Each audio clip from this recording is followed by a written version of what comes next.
salaam mbokk yi maa ngi lay nuyu tey nag xam naa tomb bi ñuy gën a taxaw muy lettre kii di Robert Bourgi nga xam ne moom moo bind livre bi nga xam ne mu ngi ko tuddee ils savent que je sais xam nañ ne xam naa lu tax maanaam loolu nag suñ ko waxee dafay niru menace jëm ci kan xam nañ ne xam naa France la ci gënoon a jublu ndax jamono yooyu la koy publier ñëw fi jaar def interview ak Maïmouna Ndour Faye loolu yëpp dafa kii mais man dafa am jotaay boo xam ne daf ko seq ak Aziz bu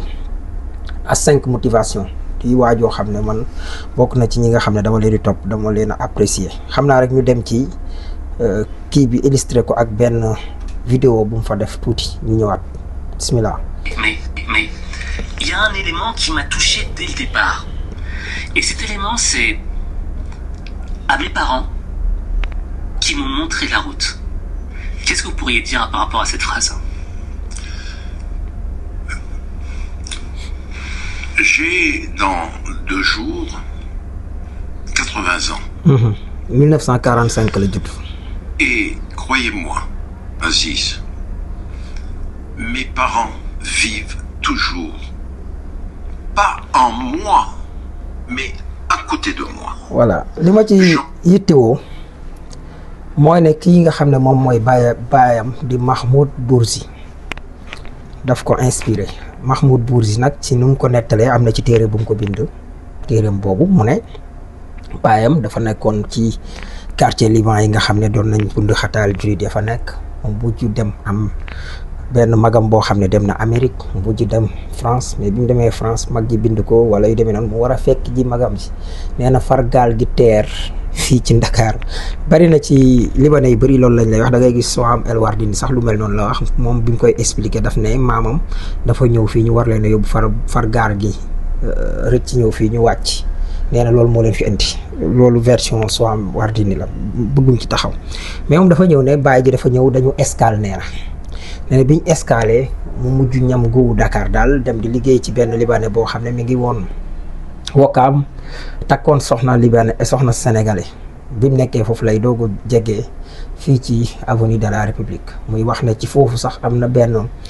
ñi nga xam ne ñoo doon fayeeku impôt wala nangam ñëw di leen laaj ana seen kaye maanaam li ngeen def ak yooyu nee na moom jàngul woon mënul woon a bind mënul woon a lire nee na mu daal di xool liñ bind ci réew mi rek ne ko voilà ci miir bi rek ne ko voilà lii mooy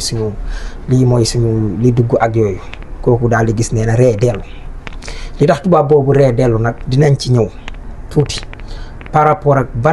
parce que mbir mu nekk dañ koy wax ni mu demee les libanais colons yi dañu mujj gis ne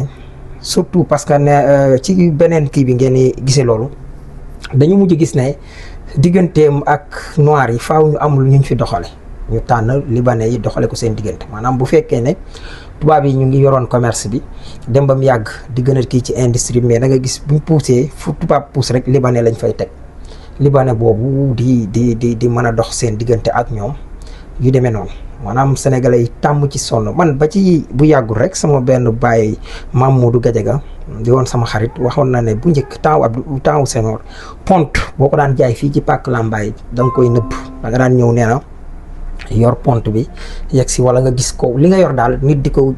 kii jënd ngay ñëw ba ci moom daal ne ko sëñ bi ndax soxla woo lu mel ni xamoo lu mu soxla de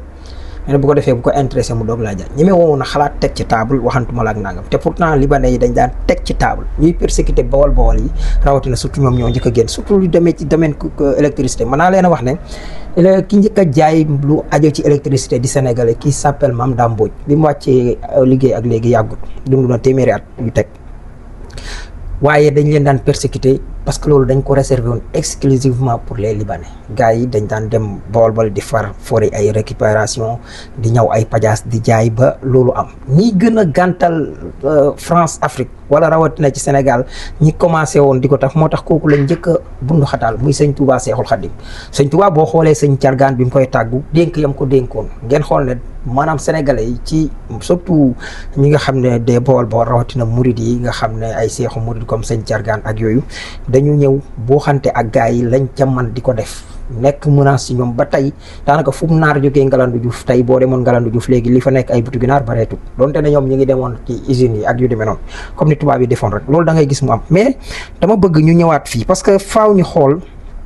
lan moo ñuy gete ñun ñu ñëw nag ci li mu wax ci baayam dëgg ngeen xam kan mooy Robert Bourgi. Bismillah. Le mariage il faisait. Voilà ce qu'était papa. Ensuite, donc il est inscrit au RPF et Foccart, qui avait... Papa était de 1895. Jacques Foccart était de 1913. Donc il y avait un écart énorme. Et papa, M. Foccart était briefé par les administrateurs de la colonie, par le gouverneur et autres, qui voient Mahmoud Bourgi, c'est ça. Et il s'est créé une alchimie entre lui et M. Foccart. Et M. Foccart,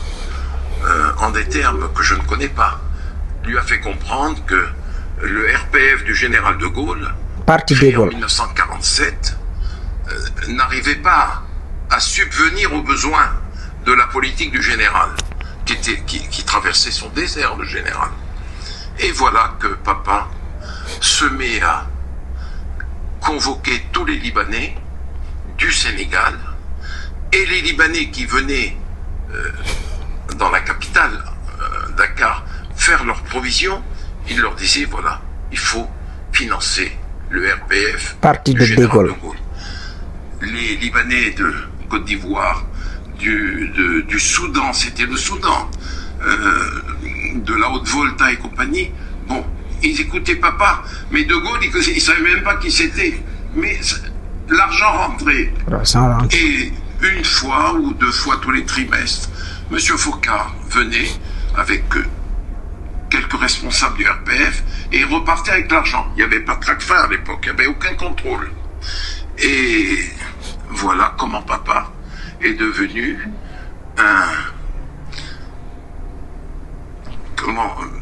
fidèle du général de Gaulle, qu'il avait rencontré pour la première fois en 1944 à Dakar, et ensuite, lors d'un voyage du général de Gaulle en 1953, papa avait été invité au palais du gouverneur pour lui serrer la main et tout. Et ensuite, quand de Gaulle est venu en 1958 pour le fameux référendum, Foccart l'a emmené encore de nouveau chez le général. Donc, papa était connu du général de Gaulle. Il n'y avait pas des relations suivies, mais il était connu. La preuve c'est que lorsque papa a quitté cette terre, l'amiral de Gaulle lui a fait une lettre magnifique, qui est dans les annexes et les documents de mes mémoires. Donc il était connu. Voilà, moi je suis fasciné par papa. Et c'est grâce à papa, à ce rôle qu'il jouait dans le financement du RPF,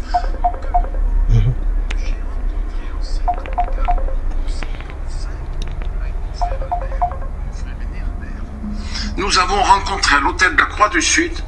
nous avons accompagné papa, il avait rendez-vous avec Foccart et un Pompuy, et c'était monsieur Pompidou, qui était directeur de chez Rothschild, qui venait de Mauritanie, qui était installé à la Croix du Sud, et c'est là que papa a rencontré monsieur Pompidou. D'ailleurs, dans un des passages des mémoires de M. Foccart, Georges Pompidou était devenu président de la République, Jacques Foccart était son conseiller pour les affaires africaines, comme vous le savez, et Foccart rentrait d'une tournée au Sénégal et en Côte d'Ivoire, et rend compte de son voyage au président Pompidou. Et il lui a dit, alors comment ça s'est passé, Jacques, à Dakar? Il lui a dit, écoutez Georges, j'ai rencontré notre ami Bourgi. Mais c'est dans les mémoires. Je n'ai pas inventé, c'est dans les mémoires. Voilà, j'ai cité la page et tout. Il ne dirait pas au président de la République française, notre ami Bourgi, si le président Pompidou ne connaissait pas papa. Vous comprenez? Voilà. Bourgi mi bi Macky Sall di doog a toog su ngeen fàttali ko moo ñëw tey nii mu def di fëgg pour buruxlu ñëwoon ma defoon benn interview di nettali que Karim Wade bi mu ko nee na Macky Sall moo ko yebaloon pour mu gis Karim Wade nee na bi ñuy waajal traag yi ak yooyu nee na mu dajeeg moom ne ko Karim xale nga nangam demal nga joxe nangam nee na Macky ne ma tonton boo demee neel Macky 0 plus 0 égale 0 doo jot dara boobu ñu jékki quelque temps parce que boobu gis na Macky Sall di wax ak Sarkozy, Macky Sall, Tony Blair boo gisee Tony Blair sax mu négocier diggante ArcelorMittal bi waroon a fay Sénégal 2343 milliards mujj fay 75 milliards may fàttali ne biñ ko waree jox agence judiciaire de l'État ba woon Aïssatou Gassama dafa bañ tax ñu dàq ko tabbu fa Antoine Félix Diome Aly Ngouille Ndiaye signé mbir mi. waaye gis nga yooyu yëpp yi ñuy dox ba ku mel ni Ahmed Khalifa Niass moom it comme yi waa ji def ni daf koy faral di jouer daal di jugoon ne lim mënal Macky Sall sax ñooñu mënaluñ ko kon ñii ay buruxlukat lañ muy ay sénégalais wala nangam ak nangam wala muy français wala nangam mais dafa ñëw li mu doon def njëkk na yëglu keroog faale wuñ ko mu ñëwaat passé à la vitesse supérieure. taxoon mu def sorteem boobu wane ne Karim Wade te loolu boo ko gisee sax da ngay gis ne wax boobu dafa arrangé Karim Wade mais boobu da doon wute buruxlu. bi mu taxawee ne Macky Sall daf ko yónni woon ci Karim nee na mu ñëw wax ko ne ko na génne xaalis wala nangam Karim ne ko maanaam genre doo jot dara daal ne ko boo demee neel Macky 0 plus 0 égale 0 doo jot dara. après lañ gis Macky Sall comme moom day seede ci pression comme jubut wuuteeg gars yi fi nekk mu ñëw seede ci pression boobu daal di ñëw jëlaat gën a doxalewaat France Afrique bi ci Robert Bourgi wax na la ko depuis ci baayam. mi nga xam ne mooy Mahmoud Bourgi lan moo tax baayam doon dajale xaalisu libanais yi nekk Sénégal yi nekk Dakar Sénégal waaye yi nekk Côte d'Ivoire yi nekk feneen ak feneen di ko jox kii nga xam ne tey mooy Foccart mu dem di ko jox ñu koy financer parti général de Gaulle parti politique lu leer lañ la leen wax. nga gis ne loolu moo tax nee na dem na ba maanaam kii mësu ko gis de Gaulle mësu ko gis mais xam na ko. maanaam même méthode te gis nga ci njëlbeen mu wax ne papa mooy ko nàmpatal ci lii loolu nag la bëgg a continuer ba nëgëni moo tax mu ñëwoon njëkkoon a def pële demoon ci télé Maïmouna Ndour Faye def genre pression faale wuñ ko parce que mbir yi dem na. beneen bi muy wax waxu Sénégal que nangam xam nga tey dëkk mënoo ne doxatul ndaxte te ba pare ñuy sukkandiku bu ñu xoolee ay recettes am yokku na tey la gën a yokk train de vie de l'État mi ngi baissé. kon léegi fan lañ mën a jël cës laay wax loolu beneen bi muy wax justice li muy wax nii banaan dafa tiit pour Sénégal non dafa tiit ci boppam pour Sénégal wala tiit ñu mel ni moom ci Sénégal parce que Sénégal ba woon di dox ci ginnaaw France ak yu demee noonu malgré que bi ñu fi ñëwee ba nëga ni ñoom luñ mën a bunduxataal ñu ngi koy bunduxataal xam nga dëkk boo xam ne les institutions de Bretton Woods ba léegi lebaluñ leen te teewul dëkk bi mi ngi dox ñi ngi fay salaire yi ñi ngi def loola ak loola ñi ngi avancé lentement ndànk-ndànk mais sûrement ñi ngi teg ay fondation yoo xam ne bu loolu mooy dëgg-dëgg développement dégg naa Tunkara muy jaay tappale nee na baat bi gars yi waxoon wane ne Sénégal mi ngi sous-sol ak yenn kii yi nga xamee ne moom moo wax loolu moo ñu dab parce que moo tax gars yi wóoluwul non gars yi à la limite sax booy xool daanaka dëkk bu nekk ci jafe-jafe jaaxle sax ci lañ gën a sawar parce que dañ lay teg bor bu diis ba pare boo ko mën ta fay ñu indi seeni entreprise te li seen entreprise yi di am ci dëkk bi mooy ëpp sax ni buñ la lebaloon tey nga man li nga man ba pare fay leen loolu mooy li nga xam ne moom moo ci nekk kon Tunkara bàyyil tappale maanaam li Tunkara di def moom la Robert Bourgi di def moom la Kaas di def moom la ñeneen ak ñeneen di def tey muy mënoo bokk yaa ngi ci bëgg a xëpp kaani tey la ñi nga xam ne tey ñoo ñu jiite da nga leen di xool xam ne dañu xam fi ñu jëm moo tax xam nañ lan mooy feebaru Afrique lan mooy woppam lan mooy cancer mooy ci façon bii ñuy opérer man awma problème ak benn libanais bu nekk Sénégal parce que ñi ngi fi depuis boobu ba léegi juddoo nañ fi am na ci ñoo xam ne sénégalais lañ comme man tey ni ma doonee Sénégal ak yooyu parce que tey fi lañ juddoo seen maam ci Senghor ñu amoon avant Senghor sax ñu amoon fi nationalité wala ñu amoon sax avant loolu nationalité française wala ginnaaw bi mbir yi jeexee ñu daal di nekk bu sénégalais jur fi ay doom ñu mel noonu amuñu ak ñoom problème mais nag taxawaay bu mel nii moom moo fi yàgg a def les libanais français yi dañ leen a doxale woon ci seen diggante ak sénégalais bu libanais yi jàllee ñu jëlaat yeneen sénégalais yoo xam ne nii des kulunaa sax laa leen mën a wax doxale waat leen seen diggante nga xam ne ñooñu sax ñoo la gën a bëgg France français yi loolu mooy li nga xam ne moo fi amoon ñun nag soit ñu tànn yoon bu ku bëgg lu yomb mooy defaat France Afrique jël ku mel ni Bibo ànd ak moom mu yóbbu ñu wax ak ñoom seen ay campagne sax ñun ñu di ko financer parce que bu ngeen déggee diggante Sarkozy ak Kadhafi lu fa dox tey Sarkozy boobu France am koy topp parce que dañoo jël financement illicite boo xam ne nii pour parti politique parce que ñoom ñag nañu seen réew ba ay caaxaan dugalu fa alal pour muy yàq seen dëkk mais pour ñu mën ko faa def mooy mën a def mooy ci beneen étranger lañ koy defee loolu la ñii nga xam ne tey dañoo ñëw ne jubal jubbanti xam nga ne jubbanti mënul ànd di jox privilège Bibo Bourgi wala Robert Bourgi astafurlah wala keneen ak keneen ak keneen maa ngi tuub parce que Bibo Bourgi mbokk la ci moom boo xoolee baayam Mahmoud dafa demoon ba abandonné yaayam te loolu nee na loolu la gis ne duñ ko baal ñoom ak yooyu dem takk beneen nit koo xam ne moo gën a nekk xale seen diggante 50 ans dox na fi nga xam ne sax da ngay gis daf leen di sàjji xef mais bon loolu yooyu affaire famille la jarul ñu ci sori moo tax may def lapsus di tudd ko li ak li mais li ngeen ci war a xam mooy suñu journalistes yi ci boppam bu dee venant de la Tribune duñu bett mais booy xool tey ni nga xamee tey noonu la ko gars yi di joxe micro fii loolu rek la mooy gars yi duggaat mu nekkaat France Afrique loolu mooy li gën a yomb bëgg lu yomb wala ñu daal di tànn li nga xam ne tey liñ naan njëlbeenu bànneex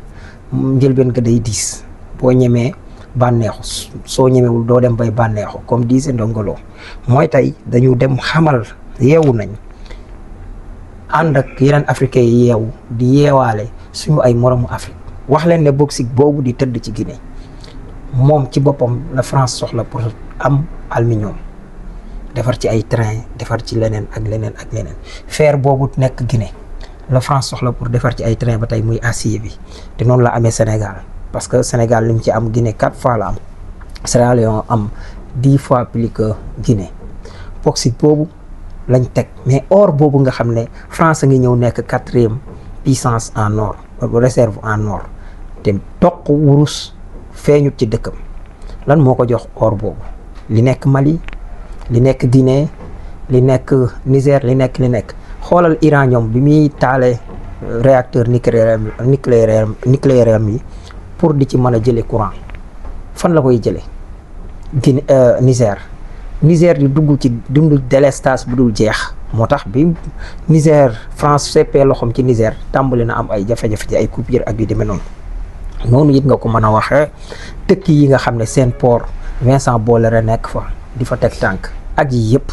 muy loolu moo tee Afrique développé moo tee woon Sénégal développé tey ñii loolu lañ gis moo tax réew mépp ñoo war a takkatoo bañ wundu naane fi ñeex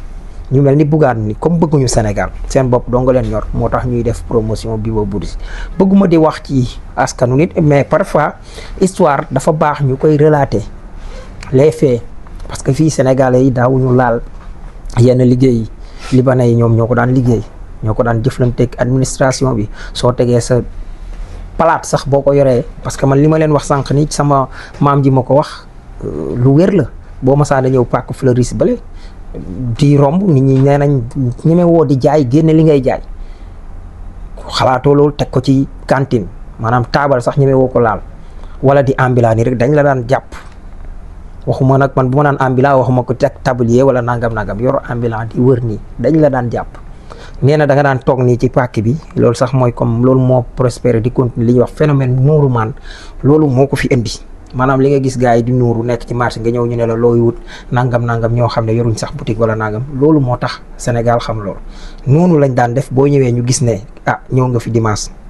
wala sangam ñàkkul matériel booy kii ñu jël benn matériel ne la ñëw ne la ndax bëggoo lii soo kiyee ñu génnewaat seen poste dara ndax bëggoo lii wala am naa benn mbir nangam bu la intéressé nga dem waxaaleeg moom bis boo ko génnee ñu jàpp la te boobu bi ko fi libanais yi def xoolal li mu expliqué ci vidéo bi ne maanaam papaam nga xam ne ci booba waa ji dafa ñëw rek di leen laaj impôt ak yooyu ñu ne ko ñun amuñu daal di génne miir bi ne ko lii mooy suñuy bind mooy li ñuy déclaré mu bàyyi leen parce que boobu tubaab bi xam na ne li mu bëgg. beneen bi mu ne temps boobu nee na ci dëkki naar yi affaire yi contestation bi mi ngi commencé di am nee na mu wax ni ki ñu recevoir ko Jacques Foccart ak Pompidou ñooñu ne ko nag ni fois yi commencé di jóg ci Afrique naar yi di ko wax ak yooyu nga xam ne am na lu mu ci joué loo xam ne bëgg-bëggu France ku mel nii nan la ko nit di tuddee wala di bàyyi ci moom xel tappale baaxul. xam naa ñu jeexale rek kaawu Thierno Alassane Sall muy ki nga xam ne nag mu député sañ a def question écrite ou question orale nu mu ko neexee waaye nag fi mu jàpp ci Azer moo amatut njariñ ci moom parce que xam na ne Azer li ñu def yëpp yoon la day tappale ku lay woo ci transparence bu fekkee nag kanta comme Birahim Seck wala ñeneen ñi ak yooyu mooy trimestre dafa am loo xam ne le régime actuel daf fi ñëw ba nëgë ni falsification yi ñu defoon la gars yi nekk di jooyanti da ngay jooyanti ba noppi doog a continuer ak yooyu mais loolu tamit pour guise de transparence war nañ ko wax ba nit ñëpp dégg ko loolu benn la mais bu ñu ñëwaatee toujours ci Thierno Alassane Sall ca la mu wax ci côté Azer mooy li ma leen wax ARCOP mi ngi fi comme na nga xamee ne mi ngi fi woon bi fi Sayer ñaadee def nekk dafa am loo xam ne moom la ñuy wax autorité contractant bi muy ki nga xam ne tey mooy Azer moo nekkal état ci foofu yor intérêt état mu am loo xam ne su ko nit bëggee def li ñuy wax offre spontanée mooy da ngay ñëw ci dëkk bi gis ne 7 places yi di daw dañ ko war a renouveler fekk état defu ko woon ci budget nga ne man mën naa financer lépp jox chauffeur yi ba lépp di daw après suñ dawee fii ak nangam ñu fay ma li ñuy xool mooy nga xam ne tey moom la ARMP di wax direction de DCMP di def muy direction des marchés publics li mu war a def mooy vérifier ndax offre bi c'est spontané maanaam spontanéité bi maanaam état prévoir ko woon loolu muy beneen bi mooy 2 muy ndax lu mu néew 20% dana ko sous-traité ci réew mi maanaam jox ko waa kii ñu ne waaw avant boobu maanaam ñu xool ndax somme bi mu koy financé disponible na boobu mooy jiitu kon ñett yooyu bu dajee rek dañ la koy daal di mën a jox léegi ñëw nañ Seydou Kane dem wax ak ay partenaires yi ñoom ñoo ñëw wax ak état Sénégal jaaree ko ci kan l'autorité contractant léegi ñooñu far def ko seen loxo ndeyjoor ci Sénégal ñooñu gis ne daf leen a bind lettre wan leen ne war nañoo fay impôt nangam war nañoo fay ARCOP nangam war nañoo fay nu mu tëddee direction des marchés publics nangam moom société boobu AOPO Espagne bind li nga xam ne mooy impôt DGID direction générale des impôts et domaines ñu ne leen lii du dëgg te numéro facture bi ñu gis sax jógewul ci ñoom muy benn. noonu la bindewaat direction des marchés publics bi nga xam ne sëñ bi Guèye moo ko jiite kooku ne leen loolu amul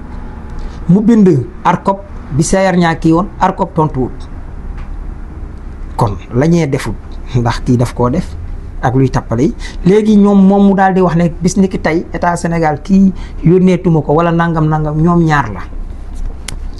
ñu ne léegi ARCOP ne léegi dafay arbitrer te loolu du prérogative am tribunal yii ñoo leen war a àtte ñoom ñaar su fekkul woon ne moom dafa jotee maanaam tey ki nga xam ne tey moo bénéficié marché bi di AOPO Espagne bu jotee woon ak Azer wala yu demee noonu ci lay dem def médiation lay def bu baax mais bu fekkee ne tey par exemple tey koo xam ne ab société sangam moo def ak yow contrat même bu dee contrat la yéen ñaar concerné wul kii te bi ñuy kii lañ signé wuñ woon ak le Sénégal. mais li waral loolu tamit kii nu mu tëdd ki nga xam ne tey moom mooy lamp seen sans misère ñëw gis ne mbir mi seer na ay poto yu war a jar 200 000 ñu la koy tegee 1 million ak yeneen mu ne leen lii seer na daal di waxaat ak société bi ba mu ne au lieu de nangam maanaam 1000 et quelques villages léegi mën naa nekk 1500 yu teg nga xam ne lu jege 700 nangam da nga ko gañewaat ci ay villages yu ñu war a électrifier mooy comme li El Malick def ci tali bi au lieu kii war ñu tabaxal nangami kilomètre de route maanaam ci temps te gis nañ ne xaalis dafa ëpp bu ñu waroon tabaxal 50 kilomètres war ñu cee dolli 12 kilomètres muy 62 kilomètres foofu la ñu récupérer mbir mi dem na ba ci ñi nga xam ne entrepreneur yi waroon a tabax salle de classe am na koo xam ne ñaata salle de classe la ñuy dolli façon bu mel noonu moom la Jean Michel def léegi nag mu wëlbatikoon nag challenge la wala ci débat kon Thier yow beneen bi mooy li nga ñu daan jaay mooy que yow sa salaire maanaam da nga koo wàññi d'accord oto bi nga doon dawal moom nga doon dawal ba tey d'accord ak leneen mais mosoo ñoo wax nañu maa jëlee fii lii maa ko yóbbu fii tax Sénégal bénéficier ci lii loolu ci la Jean Michel woo ci la Maître Ngagne Demba Touré woo nga waaf wala ne serait-ce que sax nga toog ci plateau leeral comme ni nga leerale ci Farba bi la Farba waxee jël naa moom jël na ñu ne mu ne maa ko wax te Jean Michel ñëw wan ñu ne ñu nekkate ca contrat wu Azer ba wala nangam ak na am na sec boo xam ne pour Farba Ngom la doon wax la nga ca def yow tu nous dois des explications ni ngay laajee état du Sénégal ay explications yow it noonu lañ la war a laajee ay explications li ci des yëpp maa ngi leen di jaajëfal bu baax.